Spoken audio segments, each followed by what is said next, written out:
सोलापुरातील पूर्व भागात माय डिनिम या ठिकाणी होलसेल दर रिटेल मध्ये उपलब्ध। 3 जीन्स मिळवा फक्त 1200 रुपयात आणि 3 टी शर्ट मिळवा फक्त 1000 रुपयात।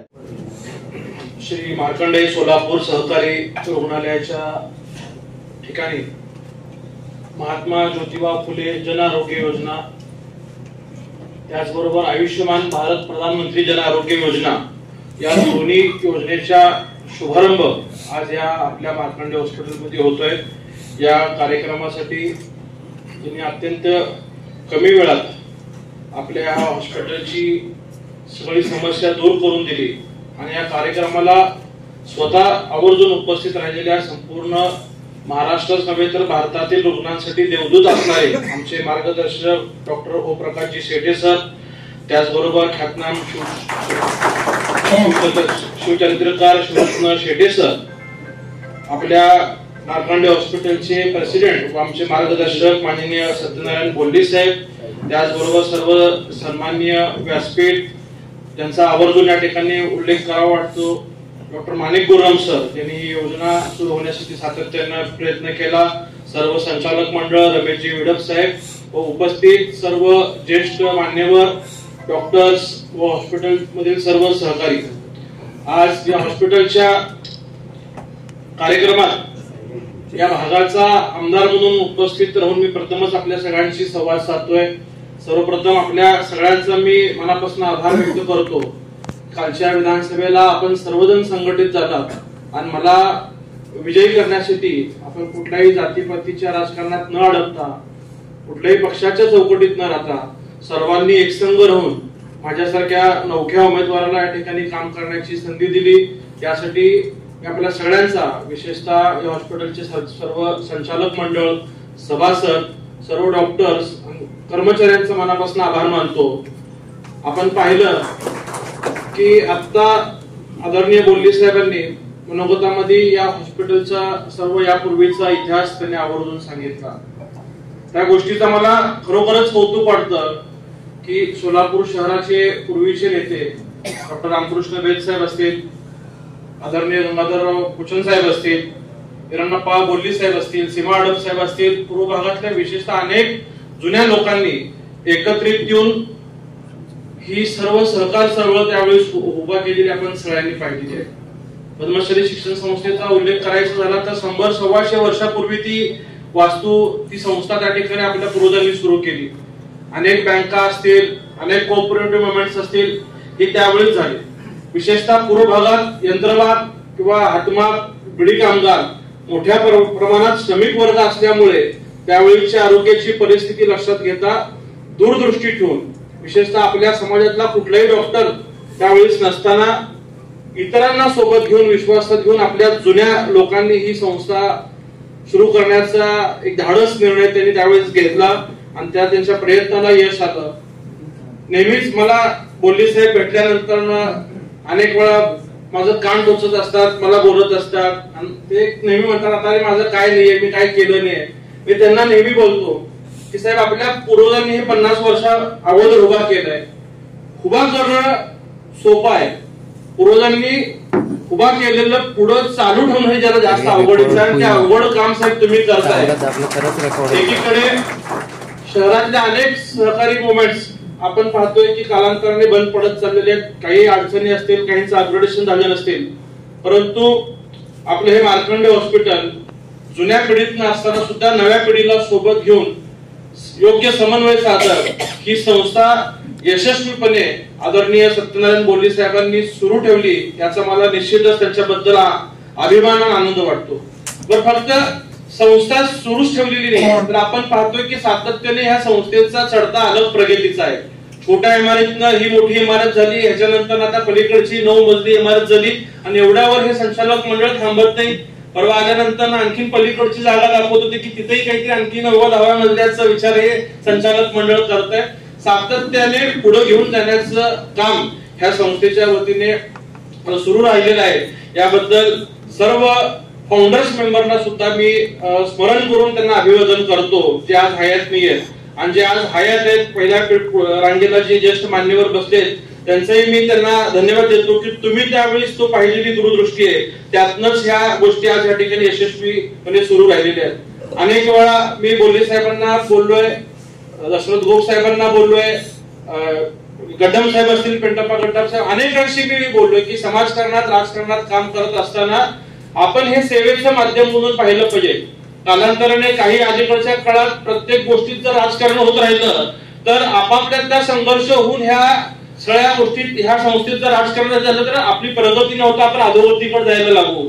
आणि त्यामुळे आपापसात न भांडता, जसं 100-125 वर्षापूर्वी हातात काही नसताना आपल्या जर पूर्वजांनी एकत्रित येऊन एवढ्या मोठ्या संस्था उभा केल्या असतील तर आजही काही हरकत नाही. येणाऱ्या काळात सुद्धा प्रत्येकाने वेगवेगळ्या माध्यमातून अशा अनेक संस्था विस्तार करण्यासाठी किंवा नव्याने काढण्यासाठी सुद्धा आपण सगळ्यांनी प्रयत्न केले पाहिजे. आणि निश्चितच ह्या सगळ्यामध्ये तुमच्या सहकारी, तुमचा हक्काचा आमदार म्हणून मी तुमच्या सोबत असेल अशी मी तुम्हाला ग्वाही देतो. आपला माणूस मोठा झाला, हे काम करत असताना मी आमदार होण्यापूर्वी ज्यावेळी सागर बंगल्यावरती उपमुख्यमंत्री तत्कालीन देवेंद्र फडणवीस साहेबांनी बैठक बोलवली होती, त्या बैठकीत साहेबांकडे इच्छा व्यक्त करण्यात आली होती की मार्कंडे हॉस्पिटलला C ग्रेडचा दर्जा त्यावेळेस होता आणि त्यामुळे ह्या दोन्ही स्कीम्स ह्या हॉस्पिटल्स मधल्या बंद झालेल्या आहेत. आता हॉस्पिटल चालवायचं म्हणलं तर फक्त सहकार क्षेत्रात संचालक मंडळच विचार करून चालणार नाही, तर या ठिकाणी काम करणाऱ्या तज्ञ डॉक्टरांचे सुद्धा एकमत होणं गरजेचं असतं. आणि काही त्रुटी, काही अडचणी त्यावेळेस आल्यामुळे त्यांनी ती बंद केली होती. परंतु पूर्व भागात विशेषतः जास्त प्रमाणात श्रमिक वर्ग असल्यामुळं ह्या हॉस्पिटलला ही सेवा चालू राहिली पाहिजे अशी त्यावेळीची मागणी सत्यनारायण गोडले साहेबांची होती. आणि त्यांनी मला सांगितलं की देवेंद्र, आपलं हे काम राहिलंय, तू फडणवीस साहेबांशी हे बोलून करून घे. आणि मी साहेबांना आमदार होण्या अगोदरही बोललो, साहेब सोलापूरला विमानतळावरती आल्यानंतर स्वागताच्या वेळी साहेबांना बोललो, त्यावेळेस अपेक्षित होतं की निवडणुकीच्या अगोदर हे काम करून घेता यावं. परंतु नंतर कळलं की आपली फाईल अजून मंत्रालयापर्यंत पोहोचलेली नाहीये. पण त्यावेळेस शिवाजी महाराजांचं व्याख्यान सोलापुरातील जुनी बिल कंपाऊंड होतो, त्यावेळेस ओमप्रकाश शेट्टे सरांशी माझी भेट झाली आणि मी त्यांना सांगितले की सर, असा मार्कंडे हॉस्पिटलचा A ग्रेड साठीचा विषय आपण तो करून दिला पाहिजे. सर म्हणजे देवेंद्र, तू काळजी करू नको, तू फाईल कुठे आहे ते सांग, ती तुला करून देण्याची जबाबदारी माझी आहे. जर साहेबांनी सांगितलं असेल तर ते आपण 100% करून घेऊया. त्यानंतर एकदा विधान भवनातही ज्यावेळेस विनायक दादा कोंढ्यान अधिवेशनाला आले होते, आम्ही दोघं शेट्टे सरांना बोललो की सर, असा आपला विषय करून घ्यायचा आहे. आणि त्या तिथून खऱ्या पाठपुराव्याला सुरुवात झाली.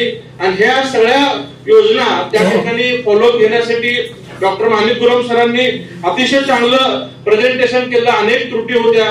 आम्ही एक बैठक मुंबईत वरळीला साहेबांच्या आयुष्यमान भवनला, त्या ठिकाणी वरळीला गेल्यानंतर शेट्टे सरांनी संबंधित अधिकाऱ्यांना बोलवून घेतलं.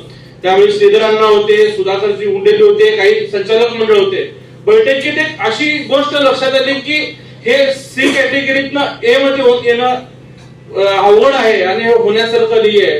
परंतु आमच्या चेहऱ्यावरील सगळा हावभाव बघितलं शेट्टे सरांनी, ओमप्रकाश शेट्टे सरांनी संबंधित अधिकाऱ्यांना सांगितलं की समाजासाठी काम करणारी संस्था आहे, कोऑपरेटिव्ह संस्था आहे, श्रमिकांसाठी काम करते, बियॉन्ड द लाईन पुढे जाऊन तुम्हाला हे काम करून द्यायचं. हा शब्द मला आजही आठवतो. आणि केवळ ओमप्रकाश शेट्टे सरांच्या इच्छाशक्तीमुळे आपण आज A ग्रेडचे दर्जा आपल्याला प्राप्त झालेले आहे. हे प्रोसेस करत असताना एके दिवशी मला गुरम सरांचा मेसेज आला की काम झालंय पण आपण सीटनं B ला आलोय, आपण अजून A पर्यंत आलेलो नाहीये. मी थोडासा नर्वस झालो आणि सरांना फोन केला. सर म्हणजे डोंट वरी, ते A+A मध्येच करून देण्याची जबाबदारी माझी आहे. एक एवढं प्रखर इच्छाशक्ती ओमप्रकाश शेट्टे सरांची होती. मला आवर्जून उल्लेख करावा वाटतं की या पदावरती जर ओमप्रकाश शेट्टे सर नसते तर कदाचित आपण A+ मध्ये गेलो नसतो. या सगळ्या अडचणीमध्ये आपल्याला दुसरा कोणी व्यक्ती त्या ठिकाणी असते तर कदाचित आपण B मध्ये राहिलो असतो. पण त्यांचं आदरणीय देवेंद्र फडणवीस साहेबांवरती जी श्रद्धा आहे, ज्याप्रमाणे मी त्यांना देवाप्रमाणे मानतो, शेट्टे सरांनाही त्या समानच देवेंद्र फडणवीस साहेब आहेत. आणि शेट्टे सर नेहमी म्हणायचे की बॉसने सांगितलंय ना तर ते देवेंद्र तू काळजी करू नको, आपण ते करून घेऊया, ती करून देण्याची जबाबदारी माझे. त्यामुळे मी सर पुन्हा एकदा आपलं खूप खूप मनापासून आभार मानतो. आणि येणाऱ्या काळात या हॉस्पिटलला अशीच मदत आपल्याकडनं वेळोवेळी मिळत राहावं. आम्हाला विशेषतः ह्या कोऑपरेटिव्ह मुवमेंट्स मध्ये असतील किंवा पूर्व भागातल्या कुठल्याही कार्यात इतक्यावरच थांबायचं नाहीये, तर अनेक वर्ष विशेषतः पूर्व भागाचा रखडलेला विकासाचा बॅकलॉग भरून काढायचा आहे. आणि काम करत असताना मला सर निश्चितच आपली मदत लागणार आहे. आज या मार्कंडे हॉस्पिटलच्या कार्यक्रमाला जरी आपण उपस्थित असलात तर आता बोल्ली साहेबांनी नागरी बँकेचा सुद्धा उल्लेख केला. नागरी बँक बंद पडल्यानंतर जे वसुलीचा तगादा नाहक त्रास जो विशेषतः हातमाग सोसायटी धारकांना होता त्याच्यासाठी आपण देवेंद्र फडणवीस साहेबांकडे पाठपुरावा करून त्याही लोकांना व्याजामध्ये अधिक सवलत मिळवून देण्याचं काम सुद्धा आपण देवेंद्र फडणवीस साहेबांच्या माध्यमातून केलेलं आहे. आज अनेक सोसायटी धारक भेटून सांगतात की कोणाचे 5 लाख कमी झाले तर कोणाचे 10 लाख रुपये कमी झाले. अशी छोटी छोटी मदत सुद्धा निश्चितच एखाद्यासाठी मोठी संजीवनी ठरू शकते याची मला खात्री आहे. आज आरोग्यातलं मार्कंडे हॉस्पिटलचं काम करत असताना नागरी बँकेतलं कोऑपरेटिव्हचं काम करत असताना उपस्थित अनेक संचालक मंडळ हे पूर्व भागातील अक्कलकोट रोड MIDC येथील उद्योजक सुद्धा आहेत. त्यामुळं त्याचाही उल्लेख मी या ठिकाणी आवर्जून करतो की जवळपास 20-25 वर्षात अक्कलकोट रोड MIDCतले कधीही रस्ते मूलभूत सुविधा तुम्हाला मिळाल्या नव्हत्या आणि पहिल्याच प्रयत्नात एका वर्षभराच्या आत अक्कलकोट रोड मधल्या 36 रस्त्यांसाठी आपण जवळपास 55 कोटी रुपयाचा निधी सुद्धा देवेंद्र फडणवीस साहेबांकडून मंजूर करून घेतोय. ही सगळी टप्प्याटप्प्याने होत असलेली प्रगती यातनं मला निश्चितच खात्री वाटते आणि आशा निर्माण होते की पुनश्च एकदा येणाऱ्या काळात पूर्व भागाला पूर्वीप्रमाणे वैभवाचे दिवस निश्चित येतील आणि आपला हा सोलापूरचा विकास असाच प्रगतीच्या दिशेने पुढे जाऊन ज्याप्रमाणे विमानसेवेला सुरुवात झाली, ज्याप्रमाणे समांतरची पाईपलाईन रखडलेली पूर्ण झाली, सोलापूरच्या रोजच्या पाणी पुरवठ्यासाठी नव्याने 900 करोड रुपये मंजूर होते. ही सगळी विकासाची बॅकलॉग पूर्ण करणारी कामं आपल्याला फक्त आणि फक्त देवेंद्र फडणवीस साहेबांमुळे मिळत आहेत. याच्यासाठी मी त्यांच्याही या ठिकाणी कृतज्ञता व्यक्त करून माझ्या वाणीला विराम देऊन या ठिकाणी थांबतो. धन्यवाद. जय हिंद, जय महाराष्ट्र, जय मार्कंडे.